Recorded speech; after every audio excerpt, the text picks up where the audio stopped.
So, we've got our props. I believe you have yours too, but this is awesome. So, first of all, explain where your belief that the Earth is flat comes from. Sure. My belief where the Earth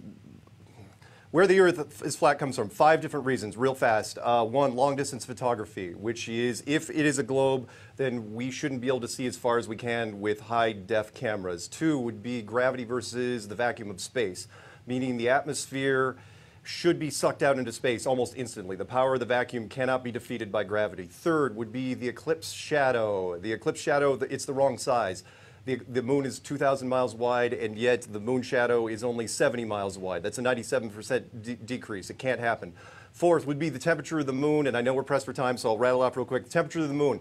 The moon generates a cold light. Look it up yourself. And 5th would be the Van Allen radiation belts. Van Allen radiation belts are super deadly. How did the American space program go through it? Round trips. Nobody died. Nobody even got cancer. There's still 5 of them walking around today. How's that? Good. I think you nailed it. Thanks for coming on. Mark. I'm in. I do have a couple of other questions, Dave. Okay. Flat Good night, everybody. Like yourself, flat earthers believe that we are actually living in a dome. So can you explain to us how that works? And the ice, right. There's an ice wall, is that right? Sure. Okay, so the mainstream globe proponents believe that you are on a little rock with water that sticks to the outside of it that's flying through 5 different directions, right? You can get rid of that. What we think is that you are living in a building, a structure, a planetarium, a terrarium, just like this. It's a little bit of a snow globe with walls and a floor and a ceiling, and that all the continents look pretty much the same with the exception of Antarctica, which is stretched around the entire outside, not like a Game of Thrones ice wall, but a very, very large continent that goes on for thousands of miles inland. Yeah, so there's White Walkers out there. So then, when I was growing up, right, when I was growing up, Mark, and we see shots of space, and we live in a solar system with planets, and all the planets are round. Round. So then how come we're flat and they're round, or am I not seeing the right thing? When we see shots of the Earth from space, it's a sphere. Well, there you go. Somebody's got to be lying, and if you believe the American space program, well, you have another thing coming. What I'm saying is that NASA has been fabricated since minute 1 to basically keep this thing under wraps. The sun and the moon and the stars and the planets are just part of a light show, no different than if you went to a planetarium and looked up on the ceiling. I mean, the technology is much, much better. We've been doing planetariums since the 1970s. But can I remember, we've only had HD technology for the last 20 years. Imagine what we could do in the next 100. So whoever built this, way more advanced than us. Wait, who built it? Well, take your pick. Aliens? It's one of 2 things. It's either a highly advanced, either an advanced civilization. I don't like to call them aliens because I don't believe in that they come from Mars or Venus or Saturn. I think they're older versions of us. But if it's not some sort of advanced civilization, well, then it's the divine, and one man's advanced tech is another man's deity, so take your pick. So, but Mark, if this is indeed the case, why would so many people be in a conspiracy to convince us that the Earth is round? Why wouldn't we just go, OK, well, the Earth is a dome? Yeah, that's a good point. Well, and that's a great question, because what we're talking about here, and by the way, I don't think that people had anything to do with this thing. All I'm saying is that the United States government and the Soviet Union figured this in about 1960. Even our best and brightest couldn't figure this out until about 1960. And then there comes the question, and I know you as journalists think, oh, you should tell the people. It's like, don't jump to conclusions, because there's 3 things that could happen. Potentially, all your academia would be turned upside down. All your physical sciences would have to be rebuilt from the ground up. Your world markets would have to be suspended for months to figure out where the dust settles. And then, of course, the 5 religious houses all of a sudden have an advance over science, which they haven't for the last 5 centuries. That's a lot to take in for a civilization. But science moves on. But, Mark, science does move on. Science is the art of science is to look at something, break it down, see if it works, go in different theories. So why hasn't this been worked on before? And if what you're saying is true, then science will go, OK, let's prove this theory. If the theory proves true, then we all move on with the new theory.